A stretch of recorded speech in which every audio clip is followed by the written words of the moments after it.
Hi everyone, welcome to my channel. I'm Jamal. If you're new here, glad to see you. Thanks for joining me. If you're returning, welcome back. Thank you so much. Today is just gonna be a quick video about trauma. I've been seeing in a lot of chats and a lot of creators speaking on trauma. And speaking on trauma is not a bad thing. If you want to share your story, your trauma, that's your business, and good on you. You might be helping someone, and if you can help just one person through a tough time or a bad day or a bad week or a bad month, it's worth it. But what I'm also seeing is that people are trying to weaponize their trauma against others, specifically saying things like, oh, I have this trauma or I have that trauma, and how dare you speak on this? And it's interesting because it's not just one area of YouTube. Like within the last, I want to say, 2 to 3 days, I've gone around to different sectors or communities, and it's like similar conversations, or creators, or even sometimes subscribers are like weaponizing their trauma against others. I'm like, well, here's the thing. Number one is the internet. Number two, the internet doesn't owe you anything. And number three, unless you've told all of YouTube about your trauma or traumas, like how would anyone know that you have this? So putting that expectation on other people, especially on the internet, does not work. It brings the environment down, the chat down. It can bring also communities down, because if you have someone who's always saying these type of things, like, my trauma this, my trauma that, it's like, well, it's not a fun place to be. And also by doing that, you start to turn people off to where you may have a really good message in regards to your trauma, but you've turned so many people off that they just shut off listening to you. They just have stopped caring. And that's not a good thing either, because we want people to like kind of share their stories, you know, on a personal level to a degree, not too much information, only enough information that you feel like sharing. And we don't want to lose that, but we also want to go overboard to where the expectation is that, like, oh, you should just know. Like, no, unless you tell someone, they're not gonna know.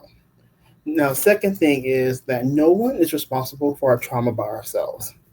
It is up to us to either go seek professional help in regards to what we've been through, or if you don't want to go that route, you need to maybe speak to close people around you about what you've gone through, or if you choose to internalize it, do some self-reflection and come to terms with what you've gone through. Because no one, again, like I said, no one owes you anything on the internet, and to place like those expectations on others is not good, as I said before. I don't go into certain areas of YouTube just based on how I've been treated in the past. What some of the things I've gone through. I haven't gone through near the amount that others have gone through. My traumas really aren't that deep, but there's still traumas that I have, and I'm acutely aware of them. So I will avoid certain spaces on YouTube, and I just keep it there. I don't put them on anyone. I don't put blame on anyone else. I just understand what I do for myself, and that's my responsibility. So I just all I really I really had to say, just really quick, that we are responsible for ourselves. We must take care of our own mental health, emotional health, all the health that lies with us as adults. And again, if you feel that you cannot handle certain things or topics, just don't go in those spaces until you're prepared or you feel strong enough to do so. And there's nothing wrong with that. And on the flip side, don't allow other people, whether they be creators, subscribers, don't place allow them to place blame onto you about what they're going through. That has nothing to do with you and all to do with them. And if you find a creator, subscriber, or space that continues to engage in this behavior, my suggestion is to disengage. Protect yourself at all costs.